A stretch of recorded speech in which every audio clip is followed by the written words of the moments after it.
So I always thought I was going to work on Wall Street for Dad's company. So I did it throughout high school, college, after college, and realized I was bored to tears. So I had a pseudo uncle. It's really my uncle's best friend, Steven, that called me and said, I heard you're bored. Well, good news. We're going to build $1 billion restaurant company. I helped him build a TGI Fridays franchise from nothing to 200 million over the course of 5 years. And then I said, I have to do my own thing. Got roped into a Krispy Kreme donut franchise as a partner. So nice. Had a nice equity stake, built that up to 25 million a year. And we had Nevada and Utah. How many locations is that? It was about 10 at the time. 2.5 million per location in donuts. I tell people often that when you join a franchise, there are people that panic when they go, why would I give somebody $50,000 for a franchise fee to join this business? Well, why do people give Tony Robbins $50,000 or this one or that one or Richard Branson and join a mastermind? Franchising is joining a mastermind. I like that. Where there's collaboration and people that are supporting the heck out of you to be successful. And you will learn that. Excited to bring you another episode of the Founder Podcast. Today I'm with Lance Gramlich here in his home in Las Vegas. He's the founder and CEO of Ion Franchising. Representing over 800 brands, Lance has been deemed the king of franchising. How can you literally get paid to get educated? Should I franchise a business just because I like it? Expect to learn what franchises are trendy and what will sustain. We'll be diving into best practices on trying to franchise a brand while talking about the risks and benefits of getting involved in franchising. All in this episode of the Founder Podcast. Let's go. So Lance, you've worked with hundreds, if not thousands, of entrepreneurs in the franchise space. Super excited to have you on the show. Franchising is always something that's really intrigued me. I've never been in the franchise world, but when you build a proper business and scale, you do it much in the franchise type model, right? Something that's replicable, has good solid processes and whatnot. So tell us a little bit about like how you fell into or found your way in the franchise world. Yeah. So I always thought I was going to work on Wall Street for Dad's company. And I was geared up for that almost my entire life. Dad was an accountant that fell into Wall Street because of his older brother. Retail and wholesale business. They were the largest over-the-counter trading house on Wall Street. Wow. So I did it throughout high school, college, after college, and realized I was bored to tears. What bored you about it? I needed people interaction. Yeah. I needed people. And just sitting at a desk and making trades, it wasn't what excited me. It wasn't exciting. The concrete jungle of Manhattan. I needed to be outside. I needed to be with people. I needed to do something different. So I had a pseudo uncle. It's really my uncle's best friend, Steven, that called me and said, I heard you're bored. Well, good news. We're going to build $1 billion restaurant company. And I had restaurant experience in college. And so I went and joined him in Arizona. I went out for a trip first with my uncle, scouted it out, loved the idea of it, greener pastures, Scottsdale, Paradise Valley, Arizona. And we ended up, I helped him build a TGI Fridays franchise from nothing to 200 million over the course of 5 years. Wow. So in the 80s. As a franchisee, he was able to build that. Was it eventually sold off? Eventually, yes. Wow. Yes. He got bored and went back to Asia to go build another company probably 7 years later or so. Interesting. But, it was a great experience. There were some new territory we developed. There were existing franchisees we bought out, a lot of acquisitions. But I think that's where my MBA in franchising and restaurants came from. Yeah. So what was your role in going and doing that? I was the Gopher. What he told me initially was, come and join me. Yeah. And I'm going to teach you everything. And you're going to learn so much just from my tutelage and all this. Well, let me tell you, I started off as a host. Talk about starting at the bottom. I'm working the door, seating guests, which was totally fine, making $9 an hour, I think is how I started. And then he put me in this management and development program, manager and development program. So was there initial promises of like, hey, I'm going to make you a partner in this, or it was just like, come and learn it? Come and learn it. And I was totally fine. I was young, didn't have any bills, just out of college, worked on Wall Street for all those years throughout high school and college. You had to have been making pretty good money on Wall Street compared to working as a I was still working my way up. No doubt I left a lot. I left a lot, and I left a huge opportunity in New York for sure. But the reality is this was fun. This is what got me excited. This is what energized me, because I grew up in a very entrepreneurial family and realized that I can make money doing anything. Yeah. Nobody in my family had a real job. So I said I could do what they're doing, and maybe my course changes. So what, backing up before all that, you said you could make money doing anything. Were there like some different side hustles or anything that you did growing up that got the ball rolling? How are entrepreneurs born? Are they born, or are they made in a lab? Is there an environmental accident? Right. You know, I grew up with entrepreneurs, so I was always entrepreneurial. Yeah. I was always excited about kind of striking out on my own. My favorite thing was when I was probably 14, I had other relatives that would sell Russell Athletic sweatsuits at the flea market in Long Island where I grew up. And it was funny because they dropped me off with a cooler and go sell, and we'll give you a percentage of whatever you sell. Nice. They left me alone, and I was making money, and I enjoyed the heck out of it. Yeah. Just doing my own thing, not having a boss per se. Yeah. I was 14 though. I mean, it's like, I don't know if I could do that for the rest of my life. Was that your first experience with it? Yeah. I mean, then I started valet parking cars. I was a lot watcher when I was like 15, and eventually started valet parking cars and loved that. But, you know, for me, and I was a manager of that as well, leadership was definitely my thing. I love to work harder than most people. And I realized that at a young age, like, hey, there's some lazy people out here. There's some people that just want to cash a check. And I'm a lot of them. And I'm all about working hard, getting results, making people happy, loved customer service. At a young age, I realized people are where it's at. I want to make people happy. I love it. So you go and you start working with your uncle, and you start building this empire, and you work your way up. At what point, like how many years were you there? I was there only 5 years. Okay. It's probably the longest I've ever done anything. Wow. I was always a builder, not so much a maintainer. Yeah. So while there was action, I enjoyed it. My wife to this day says I have major ADD. Probably should be on medication, but no, I enjoy the process of building. So if you're a builder and you were there 5 years, and previously you'd been distracted or whatnot, there was obviously an endpoint that you were working towards. Did you have a goal in mind while you were doing all these things? My goal was just to learn, continuous improvement, continuous education. I am a lifelong learner. Right. As long as I can learn, I'm going to be there. But like I said earlier, Uncle Stephen got a little distracted himself, went back to Asia to go build other businesses, to Korea specifically. I remember calling him around the 5-year mark. He goes, I told your father you'd get bored at some point and leave me. That's okay. You learned. But I made it up to the area manager ranks. And I had a lot of special projects where I was with him on a regular basis, hearing him negotiate leases. And he was tough. He was tough. And so from there, where did you shift into? So that kind of taught you the ropes, the basics, the ground level stuff. And then was it like, all right, I'm going to go and do this on my own? What would you decide there?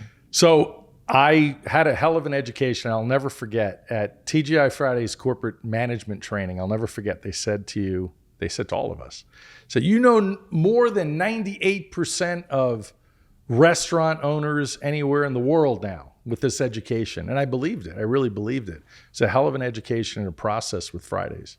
They made some seriously wrong moves, chasing Chili's and Applebee's, and that's another story. Quality of the food went down and all that, but it was a hell of an education. For me, it was, all right, well, I'll go back to Vegas, start consulting. What do people do after they've done something fun and they feel like they have a lot of knowledge to share? Either write a book or you start consulting, right? Right. So at that point, I thought I was too young to write a book. Let's go consult.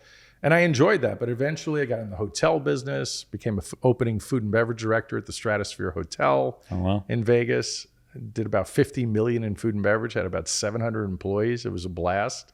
My old mentor. That was your company. Well, it was the Stratosphere. It wasn't my company. I was the food and beverage director, and a buddy of mine was the VP that hired me for that. He was the old Fridays guy that my uncle had hired. So awesome. Small world, got dragged into that. And then I said, I have to do my own thing. Yeah. How do I do my own thing? And I was looking at things like Wingstop and got roped into a Krispy Kreme donut franchise as a partner. So, I think it's key for the listeners and the viewers to know, like, in 2024, it's very easy to get caught up that, like, by age 21, 22, I should be a millionaire. I should have it all figured out. Should be out on my own, running my own thing.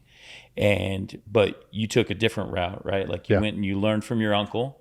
You were willing to take the pay cut. You were willing to do it for the experience. And then on top of that, you went and got even a better education, going and working for the stratosphere. I mean, building out a food and beverage and running 700 employees, right? Like, that is incredible experience on somebody else's dime. Absolutely. Right? Getting paid for it and somebody else's risk, portfolio, right? Absolutely. And they're willing to pay me for this. Right.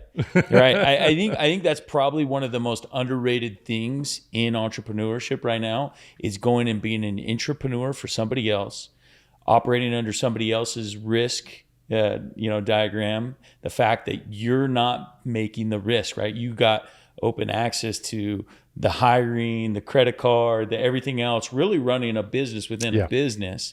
Yeah, sure, you don't get the upside, but the experience and being able to do it on somebody else's risk is, like, so underrated in 2024. 100%. And a lot of people are impatient. And a lot of people, by the time they become an entrepreneur, are missing too much. Right. And they don't know what they don't know at this point. Right. And that is the challenge. I felt ready when I got into it. I knew I was ready. I wasn't perfect. I still made mistakes, but I felt like I paid my dues and I was ready to go. Yeah. So at that point, you start getting into, you said Krispy Kreme franchises and those type of things. Krispy Kreme donuts. I was invited again through a relationship. You keep your eyes open, right? And opportunities will come when you put the word out. And I had a family friend that was the first franchisee for Krispy Kreme in New York City. Wow. And they knew the guy that became the second franchisee for Krispy Kreme. Brilliant guy. Unfortunately, he never ran restaurants or food service in his life. Smart investment banker, MBA type. And he and I became fast friends. And I consulted for free, gave him advice. He opened the first store. It was an outrageous success in Vegas. But he still had operational issues. And eventually I joined him. Nice. Had a nice equity stake and built that up to $25 million a year. And we had Nevada and Utah. How many locations is that? It was about 10 at the time. And it was a lot of fun. And, $2.5 million per location in donuts. There was also a lot of wholesale business, but we had a store in Utah that opened doing $250,000 opening week. Wow. Issaquah, Washington. I helped support that opening. You're a Washington State guy. Issaquah did $450,000 opening week. That's a lot of sugar and bread. It's a lot of sugar and bread. a lot of air going into that product. 8 cents a glazed donut is what it was in the old days. Is that what the COGS was? That's what it was in the old days. Wow. I don't know what it is these days, but commodities are not the same anymore. Everything's gone up. 8 cents a dozen was costing you 96. Yeah. So $1 for a dozen. And at that point, they were selling it, for $3.79? In the old days, I remember $3.79 a dozen glazed. And these days, my son just told me it's like $10 in LA for that same dozen glazed or so. That's crazy, because you would think $3.79, man, that's cheap. But you're really only, 25% COGS on that. That's crazy. It's, you know what? We still made plenty of money because people would come and buy individual donuts and, $1 and change for a donut that costs not much. Right. Yeah, that's phenomenal. That's a lot of volume too, doing 450,000 of, $3.79 a pop. Yeah. It was a model that definitely worked. Although they were a little bit greedy in those days. They made people build too many stores. And, look, in business, you have to decide, are you going to be a destination or a convenience, especially in a brick and mortar type business? How many donut shops, how many Krispy Kremes can you have within, 10 miles? So being the king of franchising, right? Like you help consult people that are getting into or considering either building out a franchise themselves or going and buying into and scaling different franchises. I'll tell you what, like especially in the food industry, I'm assuming, what percentage of the franchises that you work with are food? Yeah, it's funny. Food is a huge component of franchising. Everybody knows it because of the brick and mortar nature, all Right. the quick serve restaurants. So while it's incredibly popular, I don't do a lot of food deals these days because there's so many other better categories, if you will, or industries. Home service brands, as you know very well. Right. Biggest, my favorite today, great return on investment. You're not spending $500 to $1 million building a restaurant. Right. You can spend $300,000, get multiple territories of something, and still come at it. I know a guy with a roofing franchise in his first year, he did $8 million. Wow. That's $8 great. million with a roofing franchise. That's awesome. I'll tell you, the thing that's always scared me of franchising, right? Like to be a franchisee, especially in the food industry, is like food is very trendy, right? Yeah. And, lots of ups, lots of downs. I mean, a la Krispy Kreme. Yeah.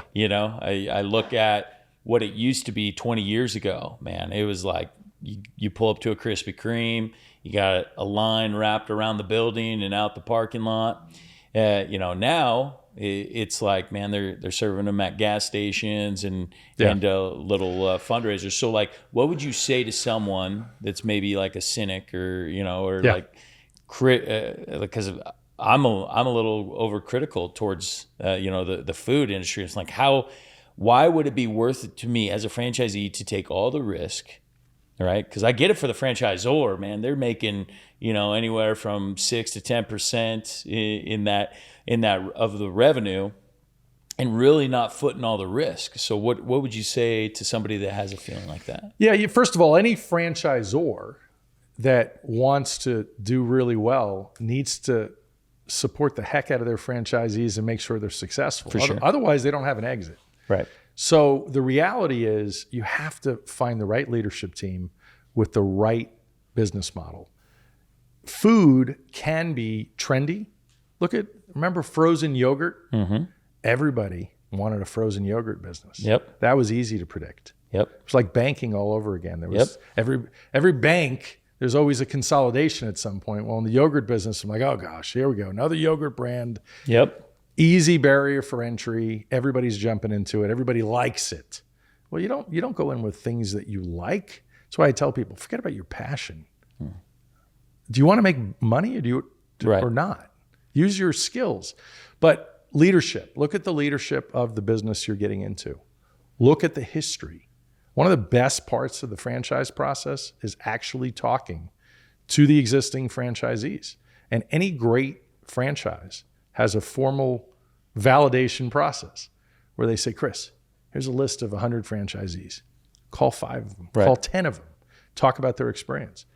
Ask questions like, are you growing? Right. Grow or die is the typical mentality for a lot of entrepreneurs. Are we growing? If you're not growing, there's a problem. And it's easy to figure it out. What I help people with is I help people stay away with those franchises that are trendy. Wellness today. How many more infrared sauna, massage type concepts do we need? When I venture to guess a lot of the equipment is the same, and I'm not dogging on that. So you would say that would be over trendy in 2024? Well, it can be. There's a lot. Everybody, look, we know jumping out of the pandemic that we are an obese, out of shape country that needs a lot of help. Right. We need more things to make us feel good.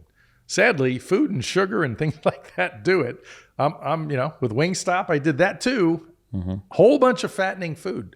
So the reality is, you just have to go in with your eyes wide open. When you use a franchise consultant like me, I'm going to steer people away from things that I think are not going to work in the long run. This is why I love home service brands. I love senior home care, companion care brands. Every day another 15,000 Americans turn 65. Right. These are things that we need in this country, and you almost can't go wrong with a lot of those brands in those industries. I appreciate the guidelines of like, hey, go, if you're going to jump in, go and interview 100 franchisees and whatnot. But wouldn't you say that like during the heyday of, let's keep using Krispy Kreme, wouldn't every franchisee be like, yeah, we're doing phenomenal. The support is awesome. We're growing, everything like that? No. When I was with Wingstop, I was the president of the Franchise Advisory Council. I was one of the top franchisees. And I spoke to prospective franchisees, did validation calls on a regular basis. Yeah. I discouraged as many people as I encouraged, depending on what their plan was. And people that were smart would ask direct questions like, based on my plan, do you think I'd be successful? And I said, hell no, because you just told me you have no restaurant experience. You're going to hire somebody off the street and hope and pray. Hoping and praying isn't exactly a system or a part of a business plan, right? Yeah. You know, I don't think you're going to be successful. The restaurant business is the hardest business to get into. There's perishable goods. In some cases, the worst employees that can go anywhere to get a job down the street. Right. This isn't like a professional that might have a plumbing license, Yep. you know, that's more focused, or someone that cuts hair for a living even, Yep. for instance. So the answer is, I think the validation stage or process is gold when you ask the right questions. I actually give people questions. I've had people so excited, they're in lust with a brand and ready to get married, because that's what it is. It's like it's a relationship. Yeah. People are getting married to a business for typically 10 years in a franchise agreement. So I tell people, well, how many people did you actually speak to in the validation? Oh, I talked to 3. They were all happy, and call some more. What questions did you ask? I reconfirm. There's also a franchise disclosure document. There's 23 items in that, including the item 19, which is sales figures. So there's a lot of ways to test whether or not this brand is going to work. Now, but you brought up the biggest piece of all of it. How do I know it's going to work in the long run? Even if it is working right now, how do I know? Krispy Kreme, it was easy to spot. The leadership team was not that good. They ended up getting greedy. Who would put 20-something hot shops, big Krispy Kreme shops in Southern California? Why not start with 5? Right. And that's what happened in Southern California. If I remember exactly, I think it was store number 7 opened in Southern California, and all the previous 6 locations opened doing well over $200,000 a week. And it was store number 7 that barely did $20,000. Might as well have shut the lights off at that point and realized, holy shit, we just screwed up. We oversaturated this area. So what are your thoughts right now on, there's the last 2 to 4 years has been a pretty big cookie craze. Yeah. Right? A lot of cookie shops opening up. A lot of crumbling. Yeah, a lot of crumbling. Yeah, no, not to call out any names in particular. Yeah. Right. But yeah, you got different shops like Crumble, like Dirty Dough or whatnot. I had the Dirty Dough CEO on the other day. Okay. So yeah, I want your honest thoughts. Is it a trend? Yeah, it's too trendy. Too trendy. Just like the cupcake craze before, it's just not realistic. I'll tell you, I'm one of the biggest donut experts in the U.S. I've been called that on a regular basis. I've been involved in a lot of donut concepts. And I will tell you, donuts are not as trendy. Anybody can make a cookie at home. Anybody can bake a cupcake. But nobody can just walk into their kitchen and fry donuts successfully. And same thing with fried chicken, for example. Items that are more proprietary and harder for people to do are the ones that will be more successful in the long run. So when I saw the cupcake craze and the cookie craze, I was like, oh gosh, this is not going to last. It can't. It's just not possible. It's just too expensive. It's just not going to be worth it in the long run for the customers. Nobody can repeat or make that glazed donut from Krispy Kreme in their house. So when people have a hankering and they have a craving, they're going to go through that drive-through at some point. The fact that there were too many Krispy Kreme shops, Walt Disney didn't put in 30 Disney Worlds for a reason. Right. So you have to find a brand with great leadership that is going to grow in a controlled fashion. The right way. That's going to benefit you, the franchisee, in the long run. Yep. You're going to have your protected territory. And look, like Subway, when the founder of Subway, DeLuca, passed, guess what? Friends I knew that had Subways knew there was going to be a problem and sold. And they took their money took their chips off the table, and went elsewhere to build another business. Interesting. They did well while it lasted. They were not confident in the new leadership. Those are things to look out for. So 2024, I'm a successful entrepreneur. I have plenty of money to go invest, and I'm invested in the stock market, real estate or whatnot, and I'm considering the idea of getting in the franchise world. But at the same time, really don't want to get my hands dirty, right? Yeah. What advice are you giving to somebody like that? What direction, what franchise are you going to point them towards? Or are you going to say stay out of it altogether because you need to get your hands dirty? What kind of advice are you giving them? Well, first of all, I always tell everybody, prescription before diagnosis is malpractice. A lot of people hit me up with, what's the hottest franchise today? I said, well, it also depends on you. Right. And franchising, not everybody's Chris Lee. Not everybody can create and found their own brand in solar or anything else for that matter, in home services. So franchising is great for those that don't want to do the heavy lifting to figure out a model that's actually going to work. So when I'm talking to people that don't want to work that hard, if you have appropriate skills, I call it your what. What is your investment level? You're going to get an SBA loan. How much cash do you actually have that you want to invest? Number one. What are your skills? You're a good communicator. A guy like you can literally do anything in franchising. Been there, done that, no problem. You're the perfect candidate. But there are people that maybe are an engineer. Maybe they haven't managed people before. So I have to be careful. They've never managed people. It might be a problem. Because really, what is franchising all about if you're going to be what we call a semi-absentee owner? Yep. Semi-absentee ownership is a goofy franchise term that simply means you're going to keep your day job or your other investor type activities, and you're going to work on the business, not necessarily in the business, 10 to 20 hours a week. But somebody else will be in the business as a GM type that's going to run your business for you, go through the corporate training, et cetera. There are plenty of brands that are set up for that. Is there anything out there in the franchise world, whether it's home services, food, whatever else, that does not require my time, would only require my money? There are. I have a broker, Rhino 7, and Doug and his son Joe, great team over there. They represent quite a few brands that are real passive opportunities. Spray Foam Genie is one of them under their umbrella. And Spray Foam Genie, spray foam insulation is hot. And everybody wants to go green, at least that's what the government tells you. And spray foam is a great way to insulate your house. It lasts. It doesn't fall down like the pink stuff or some of the blow-in stuff. So Spray Foam Genie has an absentee model. I have a gentleman in New Jersey, bought four territories in Oklahoma. It was the closest, best territory that he liked. Right. And he's not even in the same state. So they go under a management contract where someone else is managing his business for him. So is it a little bit to set up things, bank accounts and admin? Yeah, but you're not doing the day-to-day. So, and what kind of return can a franchisee expect in a model like this? Yeah, and again, the expectation, depending on, it just depends on the market.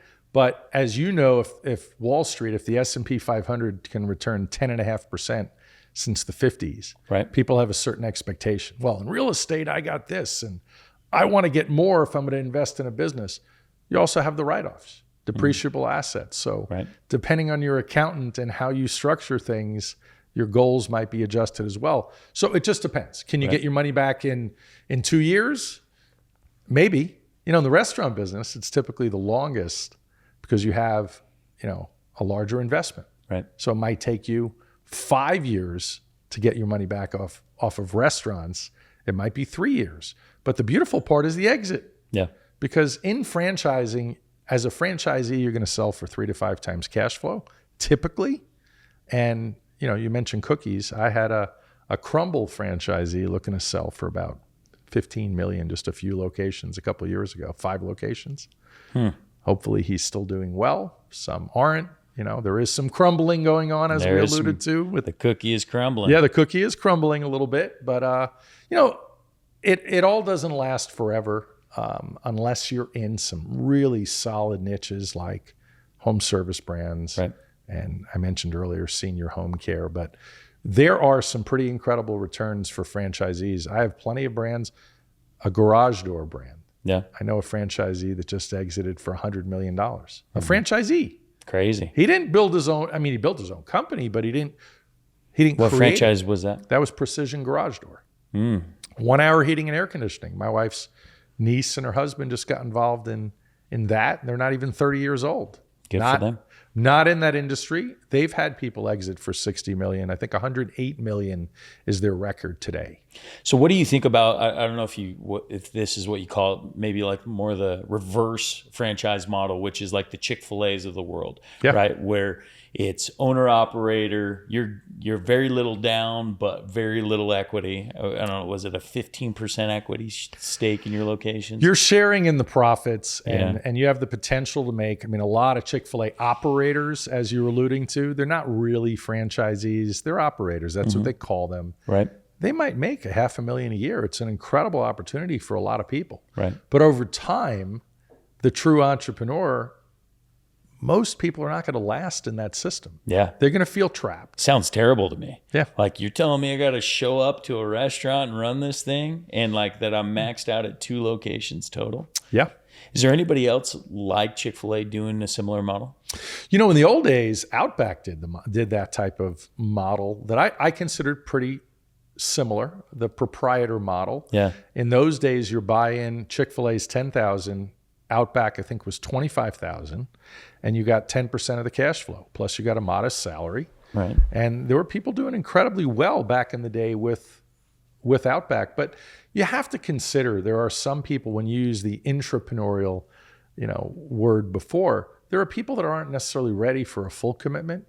And that's a good way to, it's like before you get married, you date for a while. Right. Right. You might get engaged for a while. So everybody's kind of at a different level of commitment. So For sure. It's just another option. It's interesting. So, and then you have the guys out there that have done it without franchising. Like Panda Express. Are you In-N-Out Burger? Are you familiar with Panda Express as like the financial position? I know they do incredibly well. Yeah, I think they're like over 2,600 locations, all solely owned. Yeah, which absolutely. That is like that's just crazy to me. So why would somebody go and be a franchisee versus going and building their own thing that they could potentially scale to 2,600 locations? Well, because most people don't either want to put in the work or don't know how to put in that kind of work to develop something all on their own. The Steve Jobs of the world and the Michael Dells of the world, there aren't that many. And there are people that just, it's easier to look at a model like in a franchise model that is proven and I'm just going to follow that blueprint. So what would you say, like for a really good franchise, is the most, like the things that are brought to the table by a franchisor more than others, right? Like I would imagine it's like systems and processes and software and brand and co-marketing. What are some of the other things that like you should look for from a solid brand to bring to the table? A good example, Rolling Suds, a power washing brand. Most people, when I mention that to them, they look at me, their eyes want to glaze over and go, power washing? I could walk into Home Depot or Lowe's and get a power washer. Yep. Not this power washer. This is like the Robert Downey Jr. Avengers style power washer. They can clean a building from the ground floor, 4 stories up with soap and sanitizer and soft wash and et cetera. So here's a brand with something very proprietary. There's no major competition. HOAs and property management companies that are hiring them didn't even know a service like that existed. They see a little old man with a little power washer that's going to take 3 years to clean everything effectively. So amazing leadership team. My friend Aaron is the CEO of that 33-year-old brand based in Pennsylvania. And I mentioned very proprietary. Their culture, as you speak to their franchisees, you'll realize immediately that their culture is incredible. Right. They help each other, the amount of collaboration. I tell people often that when you join a franchise, there are people that panic when they go, why would I give somebody $50,000 for a franchise fee to join this business?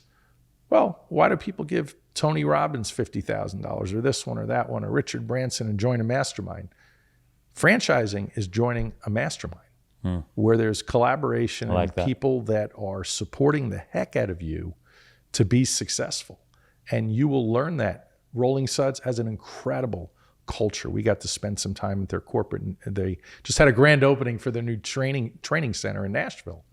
We were just there, had a great time, and more importantly, met a lot of franchisees and heard about their experience and the support and the collaboration and this mastermind mentality of what they go through. So are the processes there? Yes. But guess what? Processes and systems will develop. McDonald's franchisees, they were the ones that invented the filet of fish and the Big Mac and submitted that to corporate. Say, hey, we need a fish sandwich on Fridays. People are asking for this. And they kept it. So the best brands are going to have that open forum, if you will, and collaboration. And that's what Rolling Suds has. And that's why it's become one of the hottest brands that I have. Is it still profitable to be a McDonald's franchisee? You know, I don't have the current numbers. I was going to actually, it's FDD season. Everybody's updating their disclosure documents. And I was curious if McDonald's updated theirs. The answer is, of course, it can be profitable. But years ago, it was all about the real estate, getting into the real estate and putting the building on there and having a cash flowing business on the real estate in which you were the landlord. So today it can be profitable, of course. However, it's a big investment. So what is it, $1 million? Well, if you're just talking land and building, depending on, I'm sorry, not even the land, just equipment and the leasehold improvements and what have you, yeah, you're gonna be at $1 million easy for one location. A lot more than that these days. Wow. Yeah, absolutely. And what can you expect to make in a McDonald's like that? See, that's the thing. A Chipotle, you're talking about corporate stores earlier, like Chipotle, they're doing $2.5 million a location without a drive-through. McDonald's is these days probably about the same, if they're lucky. Yeah. With a drive-through. Yeah. And a lot more commitment in the facilities and bigger location. Interesting. Yeah. So back to, I know I kind of asked this question earlier, but let's go back to my particular situation. Say you're me, right? And I'm not necessarily looking at franchisee, but this is, sure, I like playing through this. You have plenty of time. Yeah. Say I want to go and be a franchisee. Say I got $10 million cash. I don't need to go. Maybe I can go and get some SBA loans, leverage things or whatnot. But say I got $10 million cash that I want to go, and I have experience in the home service space, and I'm willing to go and commit 60, 70 hours a week. What are you doing? That setup, I would keep you right in the home service space. Mm-hmm. And where would you put roofing? Me? It could be roofing. It could be air conditioning. It could be rail and fencing, the world of Superior and Top Rail Fence and Stand Strong Fencing. There's some great fence and rail companies. But in the home service space, all of the trades, plumbing, Zoom Drain is a hot one, 1 hour heating and air conditioning. Why would you say these are pretty hot right now? Well, these are proven brands with big numbers. Right. Great franchisees, great systems, great processes in place for years. These aren't brand new brands by any stretch. Yeah. So it's just literally plug and play. And you will find proof of concept throughout the United States for all of these brands. Best Choice Roofing, Mighty Dog Roofing. And they're all a little bit different. So you'll fit in nicely, Chris. We'll find you a good home. Well, there's a good chance that's not the route that I'm going to be taking, but I do appreciate the mental exercise. It's fun. You got it. It's fun to do. So Lance, if somebody is interested in getting into franchising, are you a resource that they can go to? Of course. What to help us understand a little bit more about what you do? Yeah. So I get paid like a recruiter. Okay. So I'm a free resource for people. They don't ever pay me. It's not like I'm a real estate agent where they're paying my commission at closing, so to speak. I'm a referral source. I get paid like a recruiter, and I'm going to show people, I'm going to listen to people and understand what they're looking for. Most people don't necessarily know what they're looking for, but we talk as to what your goals are. As I mentioned earlier, what is your investment? What are your skills? I have a great assessment on my website. And it's the part of my franchise finding formula. That free assessment helps me and you understand, based on your mindset, skill set, life experiences, what brands and industries might be best for you. That's awesome. What's your website? Where can people find you? My name, lancegramlich.com, and also my podcast is Ion Franchising, so EYE on franchising.com. They can find both of those websites, the assessments everywhere on those. And social media, you can DM me, founder. Nice. For you.